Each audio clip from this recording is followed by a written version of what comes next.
कॾहिं तन्हाई में मोबाइल खणी वेठा आहियो, नेट बि कम करे रहियो आहे, पैसा बि मौजूद आहिनि, बैलेंस बि मौजूद आहे, डेटा बि मौजूद आहे, स्पीड बि मौजूद आहे, तव्हां अकेले कमरे में मौजूद आहियो, मोबाइल तव्हां वटि आहे, तव्हांखे वेबसाइट खोलणी आहे, तव्हांखे सोशल मीडिया खोलणी आहे, तव्हांखे वीडियो खोलणी आहे। ख़ुदा जो कसम खाई चओ, ॿुधायो तव्हां कहिड़ो वीडियो ॾिसणु पसंदि कंदा आहियो? इहा आहे तव्हांजी असांजी तबियत, इहा आहे असांजी सोच।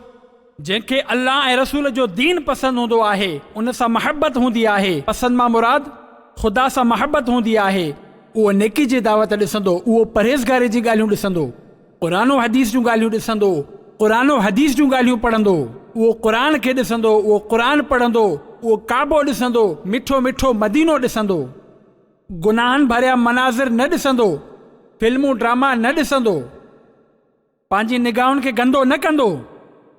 इहा पंहिंजी ख़ुदि एहतिसाबी करे, सेल्फ अकाउंटेबिलिटी करे असां ऐं तव्हां पंहिंजी तन्हाइयुनि जो जाइज़ो वठो, पंहिंजे दोस्तनि जो जाइज़ो वठो।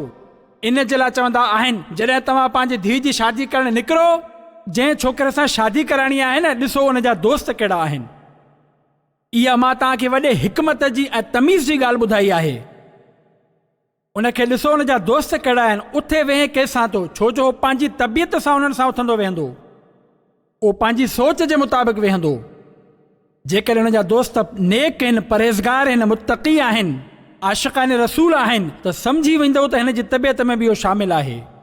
पंहिंजो जाइज़ो वठो प्यारा इस्लामी भाइरो, पंहिंजी कैफ़ियत जो जाइज़ो वठो। असांखे रोअणु नथो अचे ख़ौफ़ ख़ुदा में, गुनाह करे रोअणु नथो अचे। अल्लाह जा नेक बाना नेकी करे रोंदा हुआ, इबादत करे रोंदा हुआ, तिलावत कंदे रोंदा हुआ, तहज्जुद पढ़ंदे रोंदा हुआ। असां गुनाह कंदे बि न रोंदा आहियूं। हाणे बि जेकॾहिं असांजे क़ल्ब ते गंदगीअ जो इज़हार नथो थिए, हाणे बि असांजे क़ल्ब जी सख़्ती जो इज़हार न थी रहियो आहे, हाणे बि असांजी क़ल्ब ते काराइण जो इज़हार नथो थिए, ॿुधायो उहा कहिड़ी शइ आहे? सम्झायो वञे त सम्झ में नथो अचे। घणे खां घणो इहो थींदो, यार ॻाल्हि त सही चई रहियो आहे, आहे त सही यार, मामिलो त ईअं ई आहे। पोइ वधि में चवंदो यार छा कयूं, चई हलियो वेंदो, उथी पींदो। अरे ख़ुदा जा बंदा तौबा कर, छा ख़बर ही ज़िंदगी जी तुंहिंजी आख़िरी राति हुजे, केसि ताईं हिन धोखे जी ज़िंदगी में रहंदे। अल्लाह पाक तव्हांखे ऐं मूंखे सची तौबा जी तौफ़ीक़ अता फ़रमाए।